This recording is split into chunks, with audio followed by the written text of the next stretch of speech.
Réaction d'estérification et d'hydrolyse. Pour la réaction d'estérification, ce sont des réactions chimiques qui se passent entre l'acide carboxylique et l'alcool. Ils donnent toujours l'ester et l'eau. Contrairement aux réactions chimiques d'hydrolyse qui se passent entre l'ester et l'eau pour donner l'acide carboxylique et l'alcool. Donc l'estérification et l'hydrolyse, ce sont deux réactions chimiques inverses. Prenons un exemple des réactions chimiques d'hydrolyse. On mélange dans un ballon 0,6 mol, c'est la quantité de matière à l'état initial d'éthanoate du méthyle pur. Sa formule chimique, c'est le CH3CO2CH3.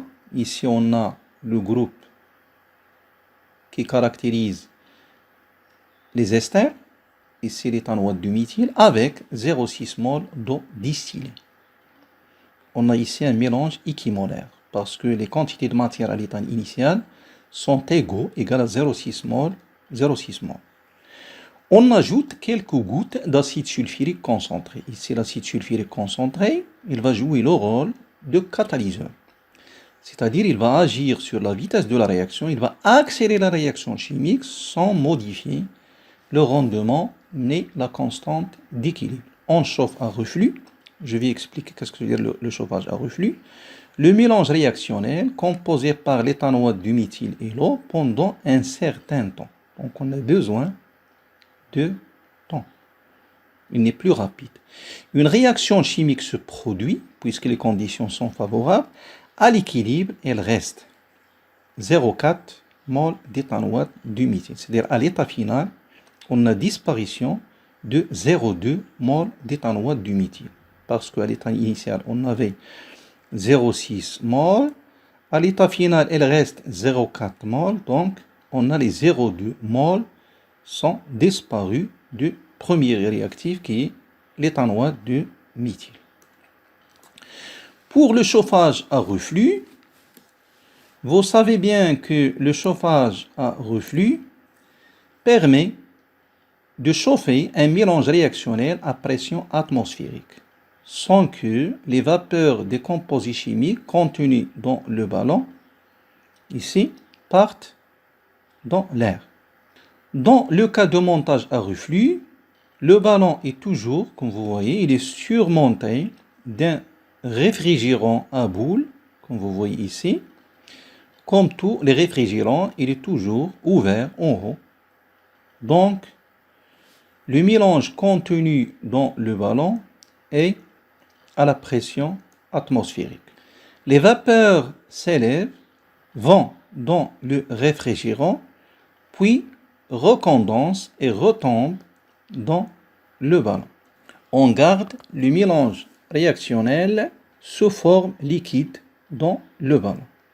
Il ne faut pas oublier d'ajouter ici, avant de déclencher le chauffe-ballon, la pierre ponce, parce que la pierre ponce, c'est elle qui va réguler l'ébullition lors du chauffage du mélange réactionnel.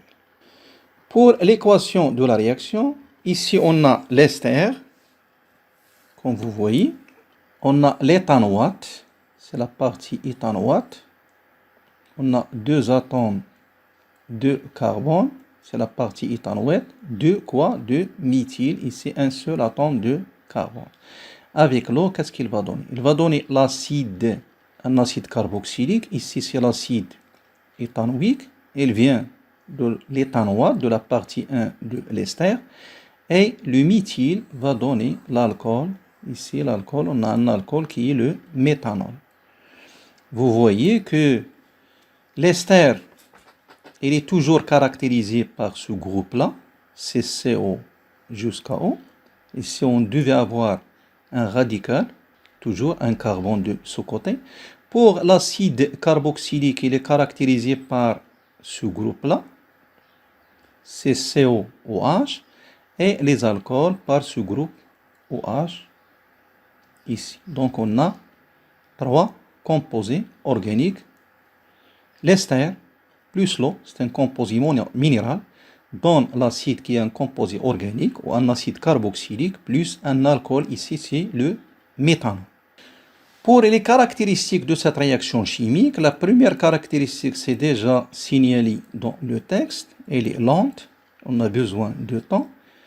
Et aussi, la deuxième caractéristique que je vais voir, je vais l'expliquer, je vais la montrer qu'elle est limitée. Pourquoi limitée? Parce que le rendement de cette réaction reste toujours inférieur strictement à 1. Pour calculer le rendement de cette réaction chimique, on a la définition. Le rendement, c'est toujours égal le nombre de moles expérimental sur le nombre de moles théorique. Le nombre de moles expérimental, c'est l'avancement final dans ce cas, puisque les coefficients stoichiométriques sont égaux, égal 1, 1, 1, les 4 espèces chimiques. Le nombre de moles théorique, ici, ce sera X maximal, c'est l'avancement maximal. Pour déterminer la valeur du X final ou X maximal, on devait tracer le tableau d'avancement, comme vous voyez ici. On a l'équation de la réaction, on a ici l'ester, plus quoi plus l'eau, donne l'acide plus l'alcool. Donc à l'état initial, on a 0,6 mol, aussi pour l'eau 0,6, c'est un mélange équimolaire, on a 0,0 mol à l'état initial. À l'état final, on aura pour l'ester 0,6 moins XF, de même pour l'eau c'est 0,6 moins XF, c'est la quantité de matière restante, c'est déjà signalé dans le texte. Pour l'acide et l'alcool, on aura des quantités de matière égaux qui est égale à XF. Donc, pour calculer la valeur du XF, nous avons déjà le nombre de moles final, c'est-à-dire la quantité de matière restante de l'ester, c'est 0,4 mol. D'après le tableau d'avancement, 0,6 moins XF, donc sera égal à 0,4. Donc XF égale à 0,6 moins 0,4 égale à 0,2 mol. Donc XF dans ce cas est égal à 0,2 mol. Pour le X maximal, en supposant que le premier réactif qui est l'ester, limitant, on va trouver que X maximal égale le nombre de moles initial de l'ester, qui est égal à 0,6 mol. De même pour l'eau, puisque le mélange il est équimolaire. Donc le rendement, dans ce cas, c'est XF qui est égal à 0,2 mol, divisé par 0,6 mol. On va simplifier par les moles et on arrive à la valeur de rendement qui est égale à 1 sur 3, qui est inférieur à 1. C'est pourquoi on a dit que la réaction chimique, c'est une réaction limitée. Maintenant, passons au calcul de K. Vous savez bien que la constante d'équilibre, c'est le quotient réactionnel à l'équilibre. Il est défini par la relation K égale la concentration molaire de l'acide, c'est un produit, multiplié par la concentration molaire de l'alcool à l'état final, divisé par la concentration molaire de l'ester à l'état final, fois la concentration molaire de l'eau. Comment définir ces concentrations? Revenons au tableau d'avancement. Pour l'ester, c'est 0,6 moins XF, sa quantité de matière à l'état final. De même pour H2O. Donc vous voyez que les réactifs H2O et l'ester, ils ont même quantité de matière. Parce qu'on a dit que le mélange est équimolaire. Pour l'acide et l'alcool, ils ont eux-mêmes même quantité de matière à l'état final. Donc, la concentration de l'acide sera égale à la concentration molaire de l'alcool, est égale à XF sur V. On a divisé par V pour passer des quantités de matière aux concentrations. De même, pour la concentration de l'ester sera égale à la concentration molaire de l'eau, qui est égale à 0,6 moins XF sur V. On a divisé par V pour passer des quantités de matière aux concentrations. Remplaçons dans l'expression de K. Donc K égale XF sur V au carré, parce que XF sur V fois XF sur V, c'est au carré, divisé par 0,6 moins XF sur V fois 0,6 moins XF sur V, donc c'est 0,6 moins XF sur V au carré. On va simplifier par V au carré pour trouver que K égale XF sur 0,6 moins XF, le tout au carré. Il ne faut pas oublier le carré, à la puissance 2. On avait N finale de l'ester égale à 0,4 mol, d'où 0,6 moins XF égale à 0,4, donc XF était égal à 0,2 mol. Donc K égale 0,2 divisé par 0,6 moins 0,2, le tout au carré, K égale 0,25. C'est 0,25, ça nous rappelle de la valeur 1 sur 4. C'est l'inverse de la constante d'équilibre distillification.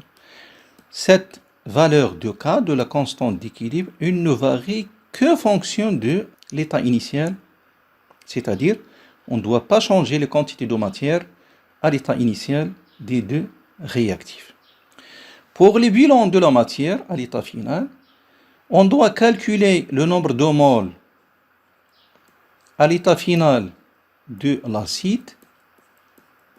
On doit calculer le nombre de moles final de l'alcool. On doit calculer le nombre de moles final ou à l'état final de l'ester, comme on doit déterminer la valeur du nombre de moles ou la quantité de matière de l'eau. On a vu, d'après les tableaux d'avancement, que le nombre de moles de l'acide, c'est XF, c'est déjà signalé. De même, pour l'alcool, c'est XF. Pour l'ester, c'est 0,6 moins CXF. Ici, pour l'eau, ils sont égaux, c'est 0,6 moins XF. Ici, on ne doit pas diviser par V, parce qu'on va déterminer les quantités de matière de chaque espèce chimique. Ici, on a vu XF, c'est déjà calculé, c'est 0,2 mol. Pour l'alcool, ils ont la même quantité de matière, donc c'est 0,2 mol. Ici, pour l'eau, 0,6 moins 0,2, on va trouver 0,4 mol. Et aussi pour l'ester, c'est 0,4 mol. Donc, vous voyez que les 4 espèces chimiques sont présents à l'état d'équilibre, avec des quantités de matière spécifiques. Pour l'acide et l'alcool, c'est 0,2 mol. Pour l'ester et l'eau, avec 0,4 mol. Donc, c'est un équilibre dynamique. C'est un équilibre où on a présence des 4 espèces chimiques.